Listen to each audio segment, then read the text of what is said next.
dos vários percalços na nossa vida enquanto PCD é a busca por ambientes profissionais que realmente nos acolham, entendam as nossas necessidades e estejam 100% em conformidade com as leis de inclusão.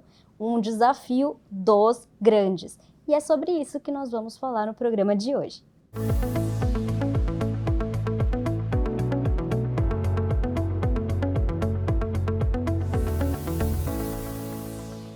Bom, para quem não me conhece, eu sou Suelen Gonçalves, uma mulher cadeirante, branca, tenho cabelos cacheados e castanhos escuros na altura dos ombros, uso óculos de grau. No programa de hoje eu estou usando uma blusinha azul clarinha, com mangas curtas e de gola alta. Uso também calça jeans de lavagem escura e botas pretas com um pequeno salto. Do meu ladinho aqui, Roberto Rios, meu parceiro, que tem um recado importante para você. Bora começar com esse recado aí, Roberto? Bora começar com o recado. Eu sou o Roberto Rios, um homem branco, uso óculos, calvo, sou cadeirante também e no programa de hoje eu estou usando uma camisa vermelha, uma calça jeans azul escura e um tênis marrom. E o meu recado é para você que está assistindo a gente e ainda não se inscreveu no canal do YouTube. Você pode fazer isso com um simples clique. Depois se inscrever, ative as notificações de vídeos e deixe o seu like. Assim ficamos sabendo se estão gostando de acompanhar. Nossa convidada já está aqui do meu lado, mas eu vou deixar a Suelen apresentá-la para vocês. Bom, a gente trouxe uma mulher super potente hoje que tem mudado esse cenário, porque ela é formada em administração pela PUC de São Paulo, especialista em programação neurolinguística e também neuromarketing, e hoje ela fala com a gente sobre o trabalho dela à frente do Talento Incluído. A gente dá bem-vindo hoje para Kátia Reimorek. Prazer, Roberto, prazer, Suelen. Estou muito feliz de estar aqui com vocês. Obrigada pelo convite. A gente vai te pedir para que você faça a sua audiodescrição para as pessoas que têm deficiência visual que estão nos assistindo, para a gente poder te fazer as perguntas. Perfeito. Bom, eu sou uma mulher branca, de cabelos curtos e ruivos. Eu tenho um rosto arredondado, uma testa larga, um queixo pontudo. Tenho 1,20 m de altura. Sou uma mulher com deficiência. Eu também uso cadeira de rodas para me locomover. Estou vestindo uma blusa coral, mangas curtas com babado, uma saia preta comprida e um colar com um triângulo na ponta. Kátia, em primeiro lugar, é um prazer enorme ter você aqui, tá? Que a intenção do nosso programa é sempre trazer informações que sejam relevantes para melhorar a qualidade de vida das pessoas com deficiência. Mas tem um tema que ainda não chegou nem próximo daquilo que a gente queria, como um bem-estar, como uma coisa boa para os PCDs. Seria a inclusão total das pessoas com deficiência no mercado de trabalho. Você pode dizer a que se deve ainda essa baixa contratação por parte das empresas? Roberta, essa é a pergunta de 1 milhão, né? Eu acho que hoje o que se deve à não contratação é a falta de informação e da gente ter uma cultura que não acredita na potência da pessoa com deficiência. Então, quando a gente vem de uma sociedade que escondeu as pessoas com deficiência por muito tempo, ou que paternalizou a tratativa, que duvidou da capacidade, que escondeu dentro de casa por medo de expor, a gente vai criando ali mitos que vão se, vão se reforçando quando a gente não tem pessoas com deficiência circulando na sociedade. Então, o capacitismo, que está presente na nossa vida, faz com que, mesmo começando dentro de casa, impacte na hora da chegada do mercado de trabalho. Então, quando a gente entende que a pessoa com deficiência hoje não tem acesso à primeira oportunidade para mostrar o seu potencial, não tem acesso à primeira oportunidade de estudar, muitas vezes, porque não tem acessibilidade. Hoje, 40% das escolas no Brasil não tem nenhum tipo de acessibilidade. Quando as famílias superprotegem, quando a saúde não colabora, com diagnósticos errados, diagnósticos tardios, muitas vezes, isso tudo vai impactando na não chegada da pessoa com deficiência no mercado de trabalho. E quando ela chega, a gente tem uma estrutura corporativa que não acredita no potencial das pessoas, Ela vai lá e coloca a pessoa com deficiência para fazer trabalhos operacionais, básicos, de entrada, e não desenvolvem essas pessoas, não dão oportunidade para que elas tenham acesso ao que as outras pessoas tiveram. Eu estava comentando com a Suelen, desculpa, Suelen, eu só um pouquinho mais, tá? Estava comentando com a Suelen que lá no início dos anos 90, a doutora Lucila, junto com o CAL, da antiga DRT, mais o Ministério Público, começou a fazer um trabalho intenso de multa, de notificação às empresas para eles cumprirem as leis. E depois, doutora Lucila teve problema de saúde, calvo, acho que já devem ter se aposentado, pessoas maravilhosas, tive contato com eles, assim, muito contato com eles. O Ministério Público entrou também na brincadeira, né, de fiscalizar as empresas. Houve aí uma correria por parte das empresas em prol de buscar pessoas com deficiência. Mas depois isso deu uma arrefecida, deu uma diminuída e começou um trabalho de conscientização. E eu acho que a gente precisava intensificar esse trabalho porque parece que a coisa realmente regrediu. Desacelerou, né? Desacelerou. Tem a parte boa dessa corrida e tem a parte na consequência que não é tão boa, né? A corrida lá de 2004, 2006, quando a gente teve toda a reformulação, né, da lei de cotas e a estruturação da fiscalização, fez com que as empresas contratassem deficiências e não pessoas com deficiência. E isso a gente sofre a consequência disso até hoje, né? Então, na Talento Incluir, a gente percebe que as empresas, ao contratar deficiências e não profissionais certos, com perfil certo para a vaga certa, a pessoa acaba que ela não performa, não entrega aquilo que ela deveria entregar, ela está lá para cumprir uma cota. E aí ela vai reforçando estereótipos de incompetência que a gente já acreditava como sociedade antes. E aí a gente fala, tá vendo? A pessoa não entrega, ela, né, faz menos do que o outro. Então, quando a gente trabalha com a cultura, a gente vai dizendo, olha, a pessoa tem que ser contratada com o perfil certo para a vaga certa. Para aquilo que ela tem aptidão para fazer ou desenvolver essa aptidão, mas ela gosta, no mínimo. E aí a gente precisa de um equilíbrio entre os dois, né? A fiscalização, ela precisa olhar, mas ela precisa olhar também para a qualidade dessa contratação. E o que veio, a LBI veio muito reforçar isso, né? Sim. Olhar não só para a contratação, mas eu falar, poxa, a pessoa está há 10 anos sem ser promovida, por quê? A pessoa faz tantos anos na mesma função, por quê? Ela está sem receber salário, aumento de salário por tanto tempo, por quê? Que a gente falava que era contratado, era um vaso de planta que colocava ali no corredor. Um cargo vaso, né? Cargo vaso. Muito bom. E aí veio a Talento Incluir para mudar drasticamente esse cenário, a gente pode falar, porque vendo de fora talvez seja um passo de formiguinha, mas assim, pra gente que tá dentro desse contexto é uma grande vitória. Inclusive, quando a Tabata Contri veio aqui, a gente pincelou um pouco sobre a Talento Incluir, mas eu queria que você falasse como é fazer parte disso e trazendo mais um pouco sobre a plataforma, que vocês têm uma plataforma de cadastro de currículo, onde o pessoal pode cadastrar. Quantos currículos tem cadastrados lá atualmente e, de forma geral, como a Talento Incluir atua nessa ponte? Boa. Bom, a Talento Incluir, ela nasceu em 2008, né? Fundada pela Carol. E eu conheço a Carol e a Tabata desde 2003. A gente se conheceu no teatro. E aí, quando surgiu a Talento Incluir, a Carol falou, vamos trabalhar junto? E eu estava no auge da minha carreira na Natura. Eu falei, aqui eu tô bem. Porque eu tinha um gestor que acreditava no meu potencial e eu estava me desenvolvendo lá dentro. Eu falei, Carol, agora não é a hora, mas eu achava lindo o trabalho, porque ela vinha trazer tudo aquilo que eu tinha passado minha vida inteira, né, para entrar no mundo do trabalho, no mercado.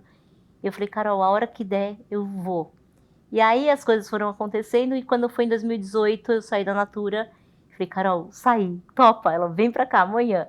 E aí eu fui para Talento Incluir. E hoje a gente tem uma estrutura que a gente trabalha a inclusão de uma forma muito ampla. A gente olha de uma forma, a gente diz 360, né? A gente olha desde a contratação até a conscientização, a carreira, a acessibilidade, cuidar do gestor que está lá, porque o gestor tem milhares de borboletas no estômago, milhares de angústias, e a gente precisa entender que, ok, a gente veio de uma sociedade que a gente não falou sobre isso, e a gente precisa falar com eles e falar, tá tudo bem, vamos juntos, você vai errar, mas vai dar certo, né? E aí a gente começa a também, com esse trabalho, a ganhar muita confiança das pessoas com deficiência, porque eles sabem que quando a gente coloca eles nos lugares, a gente está colocando em empresas que têm a intenção de fazer aquilo de verdade, né, de uma forma bacana. Então, a gente tem a credibilidade das empresas e tem a credibilidade dos candidatos. Então, nessa plataforma que a gente tem hoje, a gente tem em parceria com o vagas.com, a gente tem mais de 60 mil pessoas com deficiência cadastradas lá.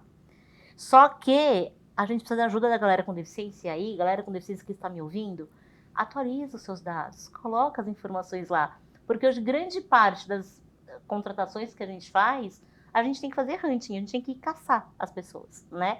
porque as atualizações não são feitas, porque as pessoas não colocam a jornada de trabalho, né, em que empresa que está, a experiência que teve, e a gente precisa começar meio que do zero.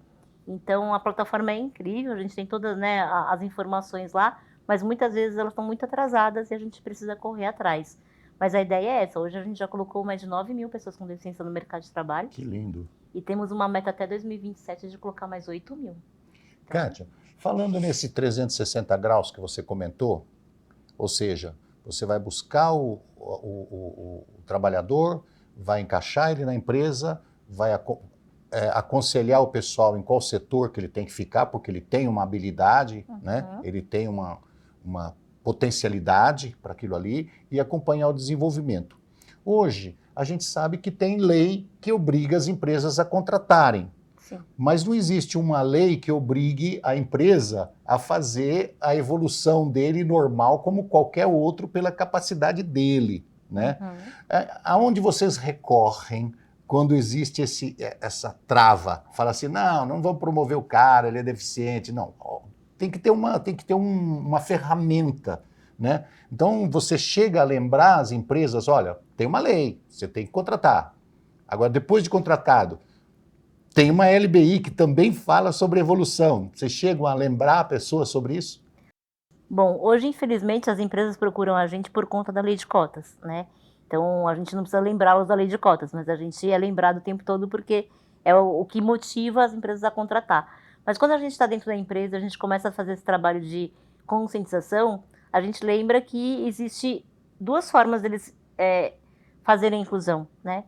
Pela obrigatoriedade legal, pela conveniência ou pela convicção, né? Então, a terceira forma, que era a forma que eles não imaginam, que é acreditar que aquilo de fato que seria ideal. O ideal, é o que traz resultado. Então, eles olham aquelas pesquisas lindas, maravilhosas, com resultados de produtividade, só que é com a inclusão que acontece, não é com a diversidade, né?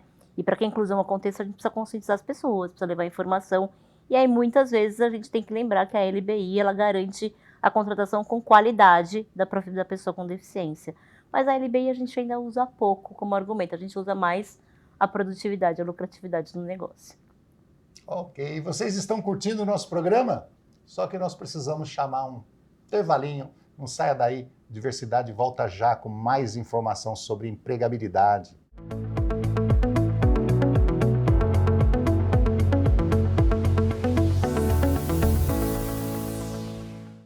Toda semana trazemos convidados e projetos diferentes, mas com uma coisa em comum: engajar a causa das pessoas com deficiência. Temos um encontro marcado toda sexta à 13h. Não perca!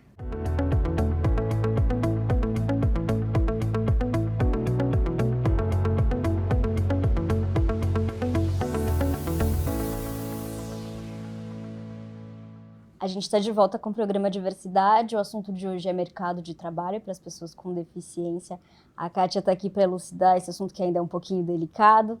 Kátia, a gente estava falando anteriormente, né, antes da gente chamar o break, que tem a LBI e muitas vezes os empregadores eles só nos dão esse espaço porque tem a LBI, né? Se não fosse essa saída, enfim.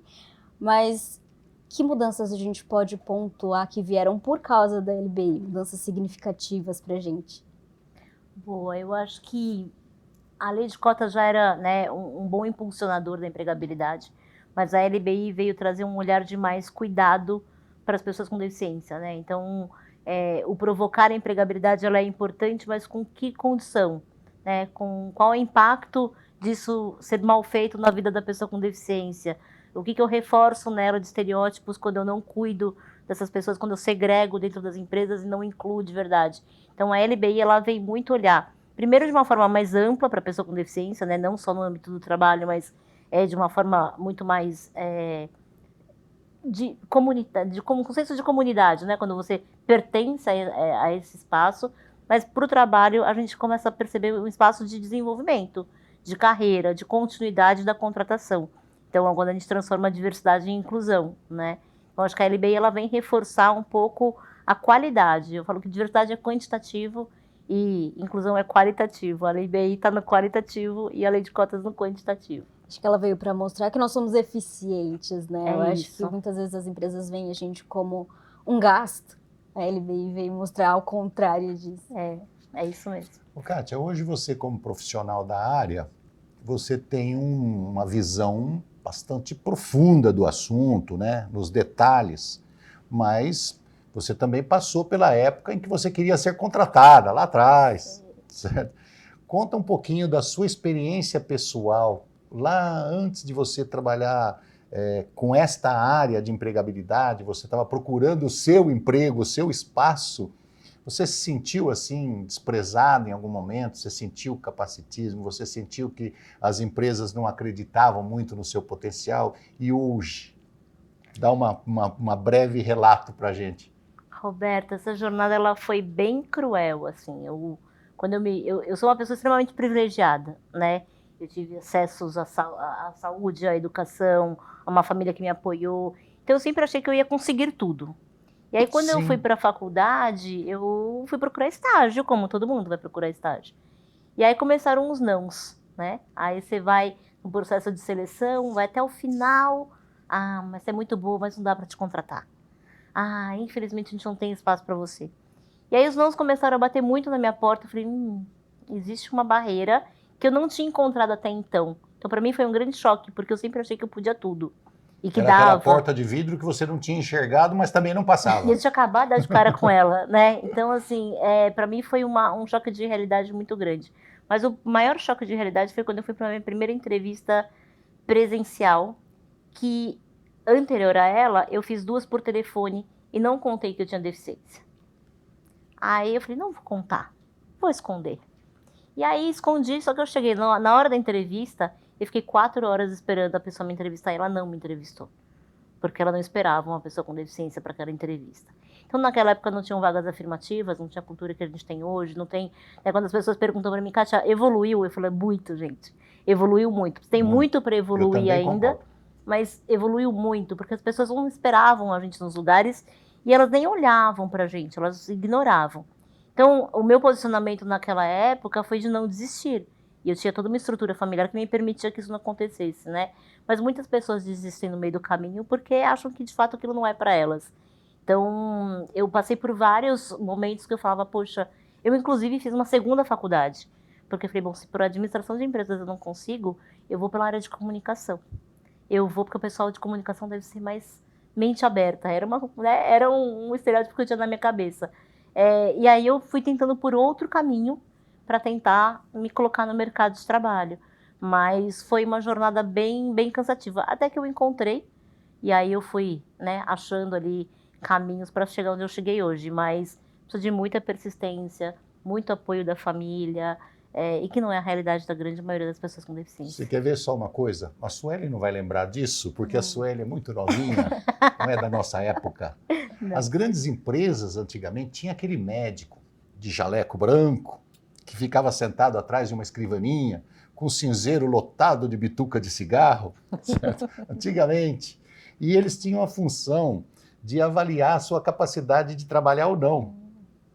E você era reprovado no exame médico na entrada por qualquer coisa, imagina a deficiência. É isso mesmo. Tinha isso, você não entrava. Te olhava e não exame vou aprovar. Médico, não aprovava, era assim. Porque eles consideravam a deficiência uma doença, né? Uma condição que era impossibilidade de trabalhar. Mas vem mudando, né? E vem ficando cada vez melhor. Agora, polemizando um pouquinho, né? Começamos a polemizar aqui. Eu sou de uma época, porque eu sou novinha, mas eu posso falar que eu sou de uma época que, quando se falava em lei de cotas, era um pouco polêmico, tanto por parte dos PCDs quanto por parte da sociedade. Era um pouco mal visto, era uma coisa de, a lei de cotas existe por pena, né? Porque se não fosse a lei de cotas... O que é, de fato, essa lei de cotas? O que nos garante e quais as mudanças que ela trouxe? Por que ela sempre foi vista nesse aspecto de ser uma lei que, por dó eu vou contratar essa pessoa? Sueli, você sabe que essa pergunta que você me fez lembrar de que eu era contra a lei de cotas, né? Eu achava que a lei de cotas era um absurdo. E eu era uma pessoa com deficiência, mas eu falava, gente, eu tenho potencial, eu estudei, Só que eu vivia numa bolha, que eu não tinha noção da realidade do mundo lá fora. E eu fui contra a lei de cotas por muito tempo, até entender que ela precisava existir, porque nem todo mundo tinha tido o mesmo privilégio que eu, né? Então, a lei de cotas, ela é a oportunidade que as pessoas têm de mostrar o seu potencial. De começar a conviver com a pessoa com deficiência para entender que nem coitadinho, nem super-herói, pessoas, e que elas precisam ter oportunidade, acessibilidade, né, atitudinal, arquitetônica, comunicacional, seja instrumental, metodológica, para poder colocar aquilo que ela tem melhor para oferecer. Todo mundo tem alguma coisa boa para oferecer, né? Só que a deficiência ainda chega antes da gente. Então é importante que a gente, com a lei de cotas, a gente começando a frequentar os ambientes corporativos, a gente começando a ter o nosso salário, a gente começa a consumir, começa a frequentar outros lugares também. Eu trabalho todos os dias para a lei de cotas não existir, né? Mas Sim. Eu acho que ela não deveria ser necessária, mas ela ainda é muito necessária, porque senão a gente não estaria onde a gente está hoje.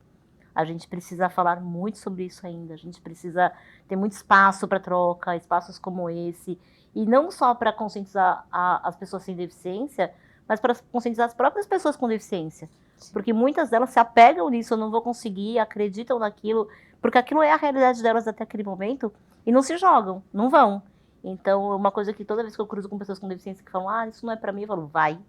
É para você sim, você quer? Você acredita que é? Então vai, né? Se desenvolve, seja protagonista da sua história também. Muitas vezes é mais difícil, mas a lei de cotas ela veio para promover que as pessoas com deficiência se fortalecessem um pouco através da oportunidade de trabalhar. A lei de cotas ela veio na verdade, com falha. Muitas. Né? Mas era obrigatório ter essa lei. Como você disse, a pessoa precisa ter uma obrigatoriedade de olhar o potencial do outro. Porque ela veio assim, objetiva. Você é obrigado a contratar, ponto. Tá? 100 pessoas, até 200, até 500 e até 1.000, ponto. Não viu o lado das empresas, se era possível, se não era possível, como fazer depois. As regiões. As regiões, não foi olhado isso. Então ela foi assim, numa risca só. Você é obrigado a contratar, ponto. Né? Precisava ser trabalhado isso, que eu acho que a LBI veio fazer isso, veio trabalhar um pouco mais essa lei, mas ela era objetiva, ela era boa e ela precisava, certo? Agora, hoje, o que a gente fala sobre equidade dentro das empresas? Qual a diferença entre equidade e igualdade? Boa pergunta. A gente aprende a tratar todo mundo igual, né? Desde pequenininho. Eu trato todo mundo igual, não faço diferença nenhuma. Só que se a gente é diferente por natureza, a gente precisa tratar as pessoas da forma que elas precisam ser tratadas, e não como a gente gostaria de ser tratado, né? Então, a equidade, ela vem para olhar para as diferenças e deixar todo mundo com as mesmas oportunidades de mostrar o seu potencial. Então, o olhar para a diferença hoje incomoda, né? Porque a gente se aproxima por semelhança e se afasta do que é diferente como um mecanismo de defesa. E provocar as pessoas a olhar o que você precisa, o que é diferente para você, qual ferramenta que você precisa, qual tecnologia que você precisa para poder executar suas tarefas e performar bem, ainda é um desafio, tanto para as empresas, para as pessoas, os gestores, o RH, perguntar e olhar para essas diferenças, entender quais, né, as ferramentas que eu preciso dar, e até mesmo para as próprias pessoas com deficiência assumirem que precisam disso. Então, muitas vezes, a gente, para provar que é capaz, a gente fala assim, não, eu não preciso de nada, tá tudo bem. Não, você precisa de um monitor maior, você tem uma baixa visão. Não quero dar trabalho, eu não quero ser diferente. E aí eu me esforço, aí eu tenho dor de cabeça, aí eu tenho mal-estar, aí eu não sou produtivo e eu reforço aquilo que a sociedade acreditou por muito tempo. Então, eu acho que a equidade, ela tem que ser um conceito trabalhado tanto para as empresas, para dar as mesmas oportunidades, para aí sim eu tratar igual, né? Não adianta eu dar a mesma ferramenta para todo mundo, porque não vai funcionar, mas para as próprias pessoas com deficiência também entenderem que somos diferentes e que precisamos de condições diferentes para trazer resultados, né, que possam ser competitivos. A gente fala muito de meritocracia, né? E a meritocracia só vem com a equidade garantida, porque senão ela não funciona. Sueli, eu estou escrevendo um texto hoje, uma crônica, falando sobre agradecimentos. E eu começo o meu texto exatamente falando sobre isso. Você tem que agradecer, em primeiro lugar, a presença do outro. Seja ele quem for. Ele sempre terá alguma coisa para te oferecer. A primeira coisa que você tem que agradecer, que o outro existe. Nós agradecemos você estar por aqui. Agradecemos muito. Por existir, pelo trabalho. E nós vamos encerrando mais um programa com a sensação de missão cumprida. Afinal, esse é o propósito do Diversidade, criar uma rede de apoio para todas as pessoas com deficiência, contando com profissionais que fazem inclusão na prática. Agradecemos muito por esse trabalho necessário da Talento Incluir. A edição de hoje já está acabando, mas se você quiser continuar nos acompanhando aqui no Diversidade, você pode acompanhar pelo smartphone, TV ou notebook. A gente se vê todas as segundas e sextas-feiras à 13h, não esquece, tá bom?